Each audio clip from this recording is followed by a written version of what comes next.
Dear बच्चों, आज के हमारे लेक्चर के जो टॉपिक्स होंगे वो बिल्कुल छोटे छोटे से टॉपिक होंगे जिनके ऊपर अक्सर नोट पूछा जा सकता है कि शॉर्ट नोट पूछ लेते हैं 5-5 नंबर के या फिर 10-10 नंबर के। तो उन शॉर्ट टॉपिक्स में से हम कुछ टॉपिक्स हैं, सोलिटरी कन्फाइनमेंट का टॉपिक है, इसको डिस्कस करते हैं। सेक्शन 73 और सेक्शन 74 इसको डील करता है। फिर उसके बाद एक राइटिंग का सेक्शन है, राइटिंग का टॉपिक है, उसको डिस्कस करेंगे। उसमें सेक्शन 146 और 147 आ जाते हैं। फिर उसके बाद अफ्रे का एक टॉपिक है, उसको हम डिस्कस करेंगे। उसमें सेक्शन 159 और 160 आ जाते हैं। फिर उसके बाद गिविंग फॉल्स एविडेंस का एक टॉपिक है, उसमें सेक्शन 191 और 193 आ जाते हैं। फिर उसके बाद हार्बरिंग ऑफेंडर का एक टॉपिक है, सेक्शन 212, उसमें हम पढ़ेंगे। फिर उसके बाद intentional insult to public servant का एक टॉपिक है, उसमें सेक्शन 228 आ जाता है। तो इनको हम पढ़ेंगे। तो ये शॉर्ट से टॉपिक्स हैं जिनके ऊपर अक्सर शॉर्ट ही पूछा जाता है, शॉर्ट नोट ही पूछा जाता है। तो उसमें से सबसे पहला टॉपिक जो है हमारा वो सोलिटरी कन्फाइनमेंट पे होगा। अभी तक हम अपने पिछले लेक्चर्स में जो हमने सारे के सारे सेक्शंस पढ़े वो सेक्शन 1 से लेके तो 120B तक हमने पढ़ लिए थे। अभी वो 120 मतलब बी से पीछे भी और उसके आगे भी कुछ ऐसे सेक्शंस हैं कि जिनके ऊपर मतलब थोड़ा सा हमारा कंसेप्ट लेना ज़रूरी है, तो वो बस वहाँ तक ही हम रहेंगे। तो अब सेक्शन जो 73 है सोलिटरी कन्फाइनमेंट का, उसके तहत है whenever any person is convicted of an offence for which under this code the court has power to sentence him to rigorous imprisonment, the court may by its sentence order that the offender shall be kept in solitary confinement for any portion or portions of the imprisonment to which he is sentenced not exceeding 3 months in the whole according to the following scale, that is to say। Section 73 ये कहता है कि इसके तहत, इस code के तहत, इस बुक के तहत जब कोई बंदा ऑफेंस कमिट करता है तो कोर्ट रिगरस इम्प्रिजनमेंट ग्रांट करती है ऑफेंडर को। तो रिगरस इम्प्रिजनमेंट ग्रांट करते वक्त कोर्ट साथ ही सोलिटरी कन्फाइनमेंट का ऑर्डर भी कर देती है कि इस बंदे को कुछ अरसा जो है वो कैद तन्हाई में भी रखा जाए। किन हालात में? जब कोर्ट रिगरस इम्प्रिजनमेंट करती है तो उन हालात में कोर्ट साथ ही कुछ पोर्शन उसका जो पनिशमेंट का है वो साथ में कर देती है, तय कर देती है कि ये इसमें सोलिटरी कन्फाइनमेंट में रहेगा ये ऑफेंडर। अब वो सोलिटरी कन्फाइनमेंट में वो कितना अरसा गुजारेगा, वो ये उन्होंने कुछ स्केल्स बताए गए हैं, वो इन स्केल्स के तहत उनको सोलिटरी कन्फाइनमेंट दी जाएगी। पहला है कि time not exceeding 1 month if the term of imprisonment shall not exceed 6 month. कहते हैं कि अगर उसको 6 माह से ज़्यादा तक की इम्प्रिजनमेंट नहीं दी गई होगी ऑफेंडर को, तो इन हालात में 1 माह की सोलिटरी कन्फाइनमेंट दी जाएगी ऑफेंडर को। पहला स्केल क्या है सोलिटरी कन्फाइनमेंट ग्रांट करने का? वो ये है कि अगर किसी ऑफेंडर को 6 माह तक सज़ा दी जाए, 6 माह से कम दी जाए, तो इन हालात में सोलिटरी कन्फाइनमेंट की सज़ा 1 मंथ होगी। सेकंड इसका स्केल ये है कि a time not exceeding 2 month if the term of imprisonment shall exceed 6 month and shall not exceed 1 year.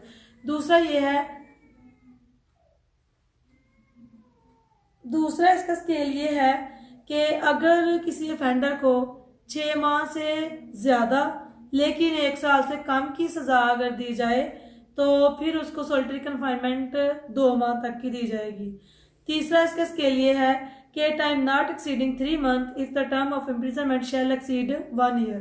कहते हैं कि अगर 1 साल से ज़्यादा की पनिशमेंट ग्रांट की जाए ऑफेंडर को तो फिर सोलिटरी कन्फाइनमेंट 3 माह से ज़्यादा नहीं होगी, यानी कि 3 माह तक सोलिटरी कन्फाइनमेंट दी जा सकती है। 3 माह से ज़्यादा सोलिटरी कन्फाइनमेंट ग्रांट नहीं की जा सकती, ये सेक्शन 73 कहता है। और इसके लिए उन्होंने क्या क्या स्केल्स बताए? पहले उन्होंने ये बताया कि इस कोड के तहत अगर कोई बंदा ऑफेंस कमिट करता है तो जब कोर्ट रिगरस इम्प्रिजनमेंट ग्रांट करेगी उस ऑफेंस की, तो रिगरस इम्प्रिजनमेंट ग्रांट करते वक्त कोर्ट साथ ही ऑर्डर पास कर देगी सोलिटरी कन्फाइनमेंट का, कैद तन्हाई का, कि इस बंदे को इतना अरसा कैद तन्हाई में रखा जाए। कैद तन्हाई के स्केल हमने क्या पढ़े कि अगर किसी ऑफेंडर को 6 माह तक की सज़ा दी जाए या 6 माह से कम की सज़ा दी जाए तो फिर सोलिटरी कन्फाइनमेंट का जो टाइम पीरियड है वो 1 माह होगा। और अगर ऑफेंडर को सज़ा 6 माह से ज़्यादा लेकिन 1 साल से कम हो तो फिर 2 माह की सॉलिटरी कन्फाइनमेंट दी जाएगी। और अगर उसकी पनिशमेंट 1 साल से बढ़ जाए तो फिर सॉलिटरी कन्फाइनमेंट 3 माह तक की होगी।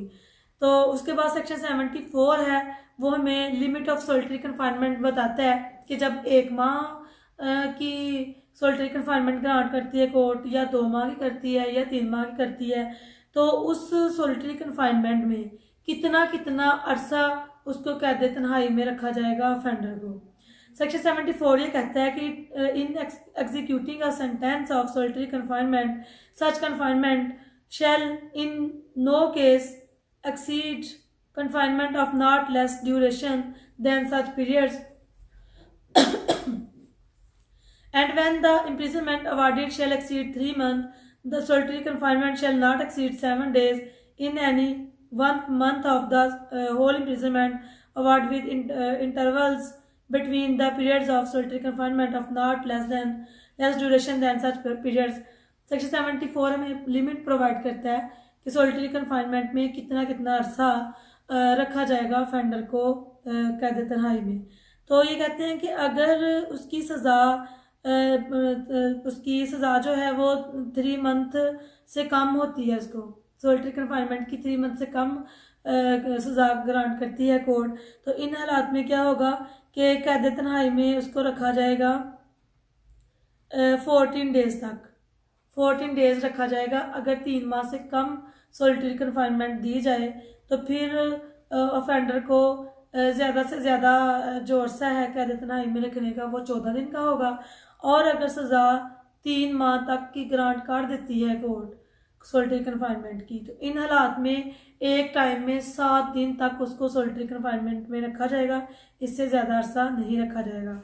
तो एक दफ़ा फिर मैं क्लियर कर दूं कि सेक्शन 73 हमें सॉलिटरी कन्फाइनमेंट बताता है कि सॉलिटरी कन्फाइनमेंट जब कोर्ट रिगरस इम्प्रिजनमेंट का ऑर्डर करती है तो साथ ही कोर्ट सॉलिटरी कन्फाइनमेंट का ऑर्डर भी कर देती है। उसका स्केल क्या क्या है, अगर सज़ा 6 माह तक की होगी तो फिर 1 माह ड्यूरेशन होगा सॉलिटरी कन्फाइनमेंट का। अगर सज़ा 6 माह से बढ़ के 1 साल तक होगी फिर उसका ड्यूरेशन 2 माह का होगा। और अगर सज़ा 1 साल से बढ़ जाएगी तो फिर 3 माह तक का होगा। और सेक्शन 75 हमें लिमिट ऑफ सॉलिटरी कन्फाइनमेंट बताता है कि अगर सज़ा 1 माह या 2 माह की दी जाएगी सॉलिटरी कन्फाइनमेंट की, तो इन हालात में ऑफेंडर को 14 दिन से ज़्यादा एक अरसा सॉलिटरी कन्फाइनमेंट में नहीं रखा जाएगा एक दफ़ा। यानी कि अगर 6 माह की सज़ा है तो उसमें 1 महीना सॉलिटरी कन्फाइनमेंट दे दी गई है, तो फिर क्या होगा कि एक ही दफ़ा उसको 1 पूरा माह उसको सॉलिटरी कन्फाइनमेंट में नहीं रखा जाएगा, बल्कि 6 माह का उसका टोटल टाइम पीरियड होगा सज़ा का। उस 6 माह में 2 दफ़ा उसको कैद तन्हाई में भेज दिया जाएगा और उसका अरसा होगा 14 दिन का। और अगर सज़ा 3 माह तक हो सॉलिटरी कन्फाइनमेंट की तो फिर 14 दिन की बजाय 7 दिन तक का उसका अरसा पूरा किया जाएगा कि 7 दिन उसने 1 माह के अंदर 7 दिन उसने सॉलिटरी कन्फाइनमेंट में रहना है। और ये हमारा एक टॉपिक था सॉलिटरी कन्फाइनमेंट का। उसके बाद अब हम राइटिंग का टॉपिक डिस्कस करते हैं। इसको सेक्शन 146 और 147 डील करते हैं। तो 146 खोलें। 146 है सेक्शन राइटिंग का सेक्शन है। राइटिंग का मतलब होता है इसका मतलब है बलवा बोलना। तो whenever force or violence is used by an unlawful assembly or by any member thereof in prosecutions of the common object or such assembly, every member of such assembly is guilty of the offence of writing। तो section 146 से पहले जब हम पढ़े थे section 34 और 149 को मिला के पढ़ रहे थे, तो उसके साथ ही हमने सेक्शन 141 को अनलॉफुल असेंबली को मिला के पढ़ा था। तो उसकी सपोर्ट में ही हम राइटिंग को डिस्कस करते हैं अनलॉफुल असेंबली को जहन में रखते हुए कि अनलॉफुल असेंबली क्या थी, कि जो एक असेंबली थी 5 और मोर पर्सनस पर मुश्तमिल हो, उसके क्या क्या मकसद होते हैं वो हमने सेंटेंस पढ़े थे। तो उसको जहन में रखते हुए अनलॉफुल असेंबली वाले टॉपिक को जहन में रखते हुए आपने राइटिंग के वाले टॉपिक को सुनना है।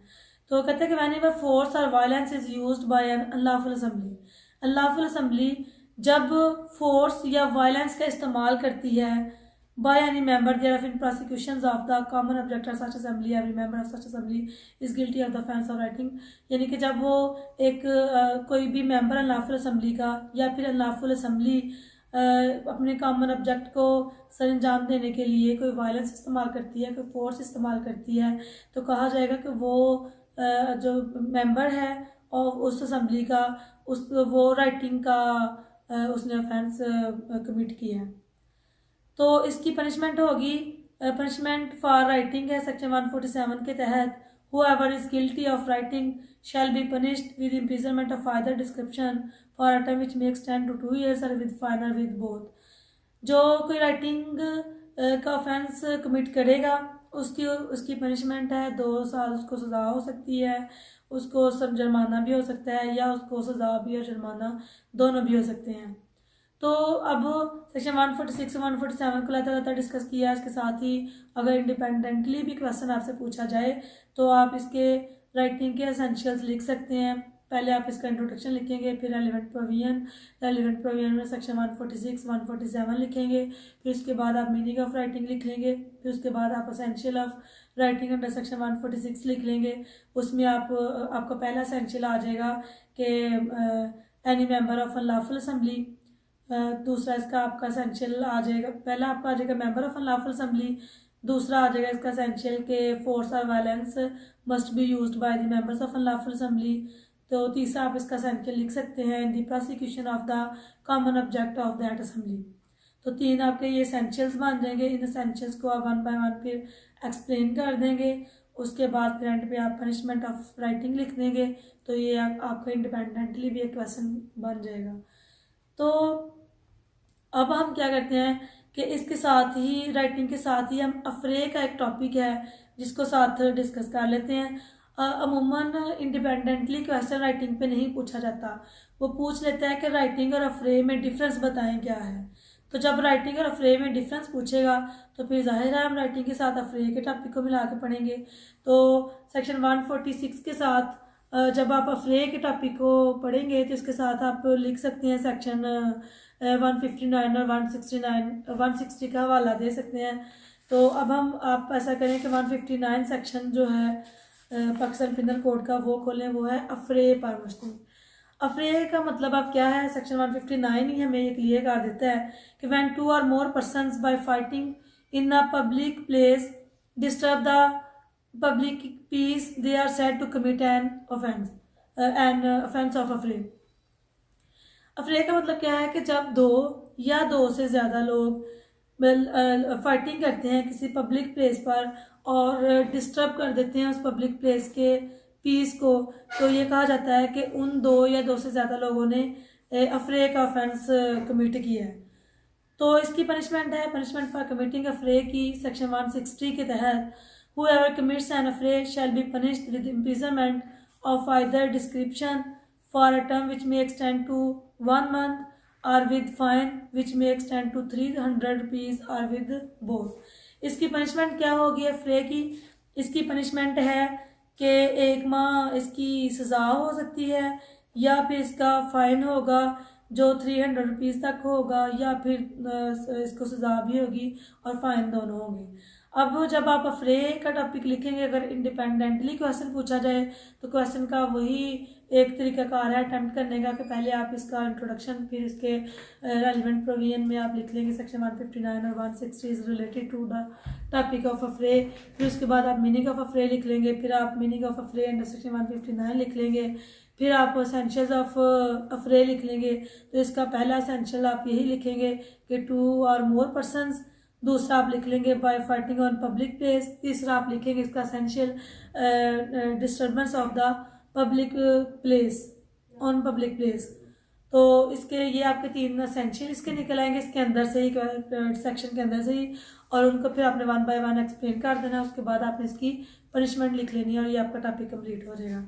और अगर आपसे सवाल वो पूछ लेता है कि राइटिंग और अफ्रे दोनों में डिफरेंस बताएं, तो जब आप राइटिंग और अफ्रे में डिफरेंस लिखेंगे तो डिफरेंस लिखते वक्त आप वही एक तरीकाकार होगा कि इंट्रोडक्शन पहले लिखेंगे, फिर रेलिवेंट प्रोविजन में आप सेक्शन 146 और 147 भी लिख देंगे, और फिर उसके बाद आप रेलिवेंट प्रोविजन में सेक्शन 159 और 160 भी लिख देंगे।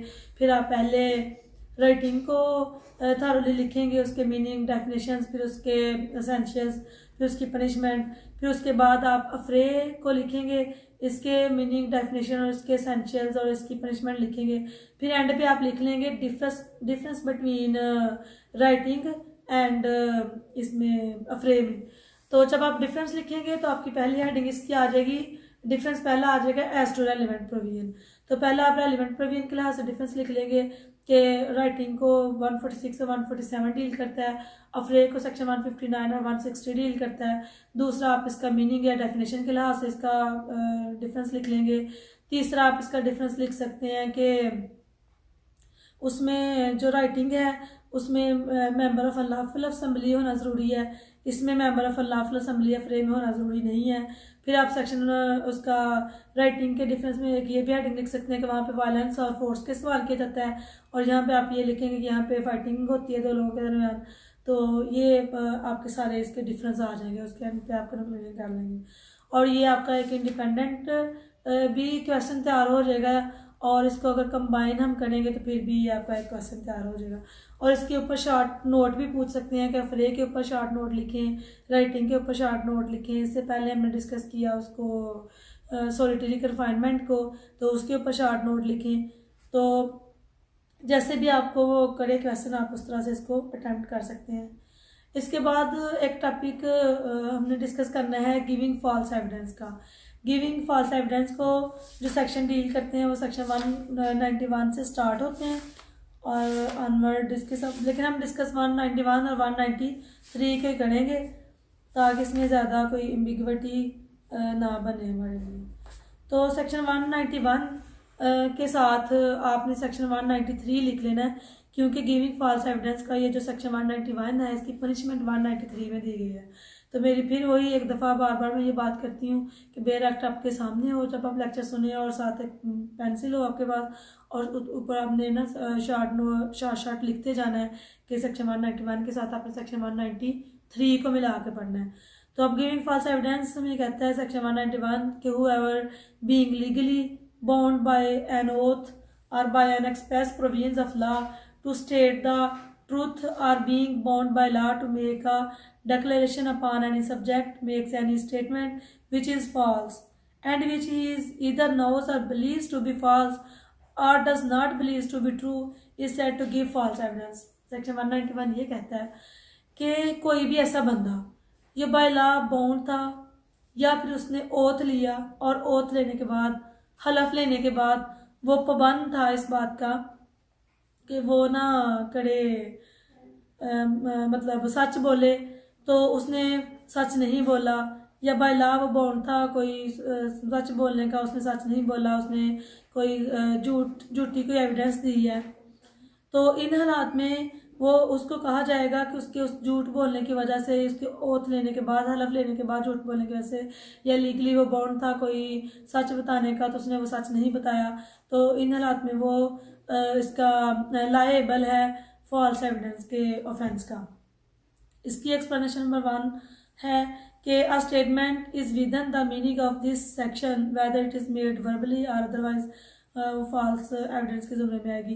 एक्सप्लेनेशन नंबर 1 ये कहती है कि चाहे तो वो ओरल कोई स्टेटमेंट दे रहा है अपनी, या फिर वो रिटन स्टेटमेंट दे रहा है, लेकिन उसकी ओरल और रिटन स्टेटमेंट जो है वो झूठ पर मबनी है, तो ये कहा जाएगा कि उसने फॉल्स एविडेंस दी है।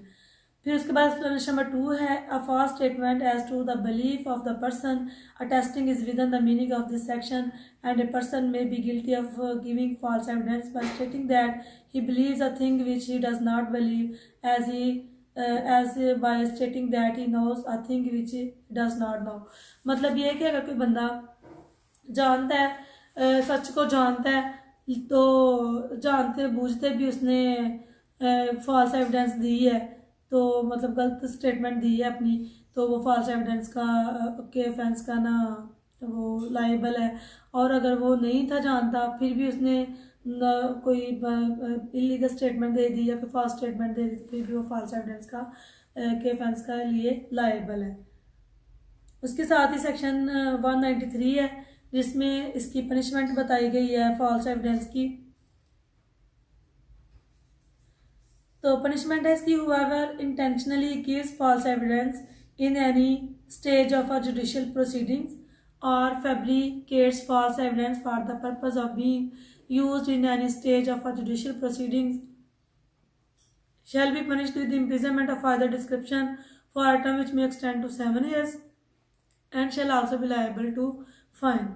जो पहला पार्ट है सेक्शन 193 का, वो हमें ये प्रोवाइड करता है कि जब कोई बंदा किसी जुडिशियल प्रोसीडिंग में फॉल्स स्टेटमेंट देता है, फॉल्स एविडेंस देता है, या फिर वो क्या करता है कि फैब्रिकेट फॉल्स एविडेंस, या फिर वो कोई मनगढ़ंत को शहादत तैयार कर लेता है देने के लिए for the purpose of being used in any stage of judicial proceeding, किसी भी जुडिशियल प्रोसीडिंग में, तो वो बंदा लाजमी तौर पर उसको सज़ा दी जाएगी 7 साल की, या फिर उसको जुर्माना भी हो सकता है। और इसका दूसरा पार्ट क्या कहता है कि and whoever intentionally gives or fabricates false evidence in any other case shall be punished with imprisonment of father description for a term which may extend to 3 years and shall also be liable to fine. जो इसका दूसरा part है section 193 का, वो ये बताता है हमें कि अगर कोई बंदा जुडिशियल प्रोसीडिंग के अलावा किसी और जगह पे फॉल्स स्टेटमेंट देता है, किसी और जगह पे झूठी शहादत देता है, तो उस बंदे को 3 साल की सज़ा होगी और उसको जुर्माना भी हो सकता है। अब इसकी एक्सप्लेनेशंस हैं। पहली एक्सप्लेनेशन है कि a trial before a court martial is a judicial proceeding, कि अगर किसी कोर्ट ऑफ मार्शल में कोई ट्रायल चल रहा होगा तो उसको भी जुडिशियल प्रोसीडिंग कहा जाता है। एक्सप्लेनेशन नंबर 2 है N investigation directed by law preliminary to a proceeding before a court of justice is a stage of judicial proceeding though that investigation may not take place before a court of justice। कहते हैं कि जो इब्तदाई stage है investigation की किसी भी court of justice के सामने, उस स्टेज को, उस प्रिलिमिनरी प्रोसीडिंग को भी कहा जाएगा कि वो भी जुडिशियल प्रोसीडिंग्स ही हैं।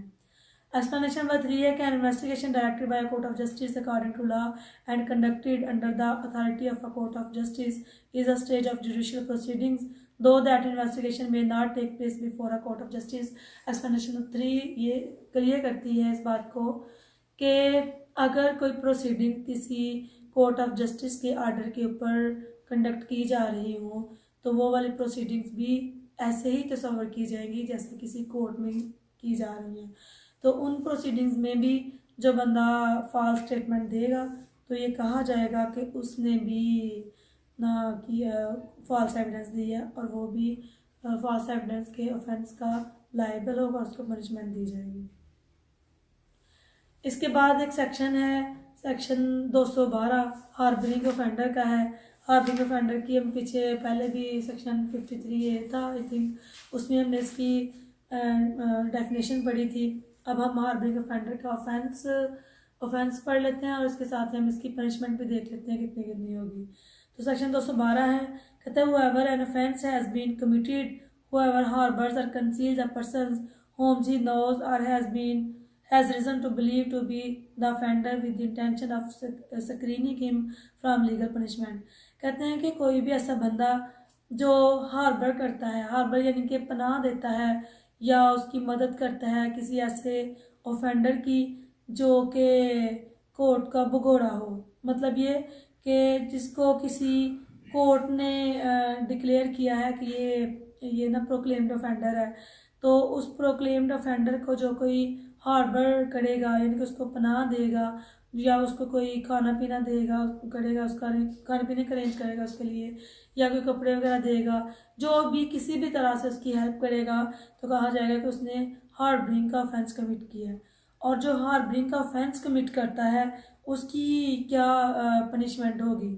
तो कहता है कि इफ़ अ कैपिटल ऑफेंस, अगर कोई कैपिटल ऑफेंस है यानी कि जिसकी पनिशमेंट डेथ सेंटेंस है, तो कहता है shall if the offence is punishable with death be punished with imprisonment of either description for time which may extend to 5 years and shall also be liable to fine. जी, अब ये कहता है कि अगर कोई बंदा जिसको डेथ सेंटेंस दी गई थी और उस डेथ सेंटेंस के ऑफेंस में वो प्रोक्लेम्ड ऑफेंडर था और उस प्रोक्लेम्ड ऑफेंडर को जिस किसी ने हार्बर किया उसको सज़ा दी जाएगी 5 साल या उसको, और उसके साथ उसको फाइन भी हो सकता है।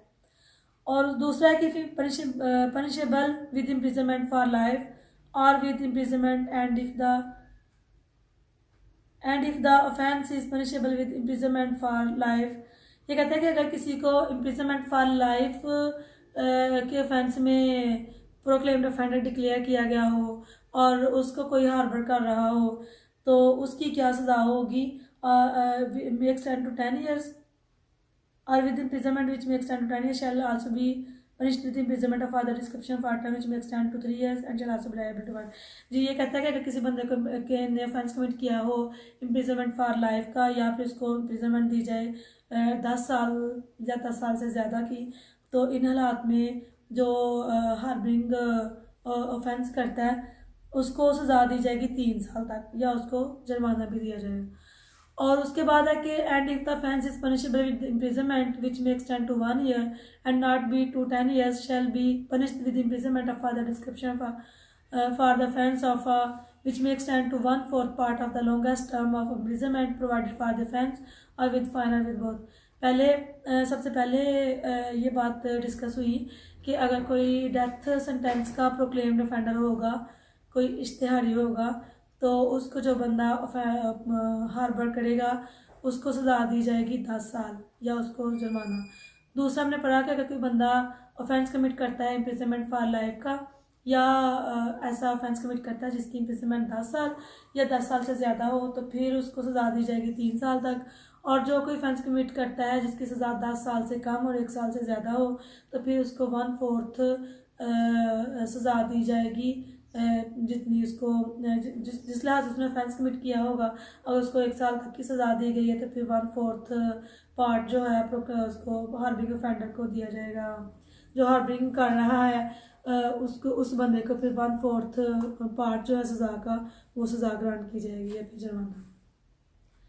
तो ये था सेक्शन 212। इसके साथ ही एक छोटा सा सेक्शन है 228 जिसमें intentional insult to public servant है, उसको भी हम इसके साथ ही डिस्कस कर लेते हैं। सेक्शन 228 है कि intentional insult or interruption to public servant sitting in judicial proceeding. इसमें अब हम ये पढ़ेंगे कि कोई भी जज या कोई भी पब्लिक सर्वेंट जब वो कोई पब्लिक प्रोसीडिंग्स से अंजाम दे रहा हो तो उसकी पब्लिक प्रोसीडिंग के दौरान जो बंदा उनकी इंसल्ट करता है, उनको गालियाँ देता है, उनके लिए कोई परेशानी का बायस बनता है, तो फिर उन हालात में उनके साथ कैसा ट्रीट किया जाता है। कहता हुआ अगर intentionally offers any insult or cause any interruption to any public servant while such public servant is sitting in any stage of a judicial proceeding shall be punished with imprisonment for a term which may extend to 6 months or with fine which may extend to 3,000 rupees or with both।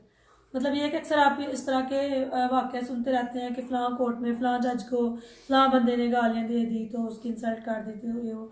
तो section 228 ये कहता है कि जो बंदा public proceedings के दौरान कोई इंटरप्शन पैदा करता है कि किसी पब्लिक ऑफिसर के लिए या फिर वो उसकी इंसल्ट करता है तो उसको सज़ा दी जाएगी 6 माह तक की उसको सज़ा दी जाएगी और उसको फ़ाइन किया जाएगा 3,000 या फिर उसको सज़ा और फ़ाइन दोनों भी हो सकते हैं।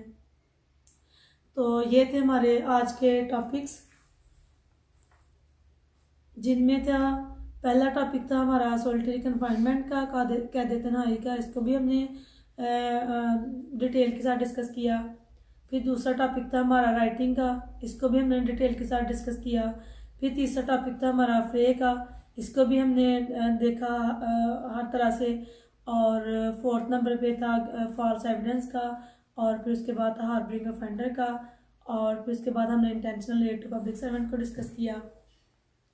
तो इन तमाम टॉपिक्स को डिस्कस करने के बाद मैं ये आपसे उम्मीद करती हूँ कि आपको आज के टॉपिक्स की अच्छे से समझ आ चुकी होगी। तो इसके साथ ही मैं फिर एट द एंड आपको कुछ हदायत दे देती हूँ कि आपने जब भी मेरे लेक्चर सुनने हैं पाकिस्तान पिनल कोड के तो आपके पास बेयर एक्ट लाजमी तौर पे हो, आपके पास पेंसिल हो, नोटबुक हो और जिस सेक्शन को जिस दूसरे सेक्शन के साथ मिला के मैं पढ़ाती हूँ आपको, तो आपने साथ साथ वो शार्ट से नोट देते जाना है अपने सेक्शंस के साथ। तो इस तरह से ना आपको अच्छे से समझ आएगी। तो इसके साथ ही मैं इजाज़त चाहती हूँ। अल्लाह हाफिज़।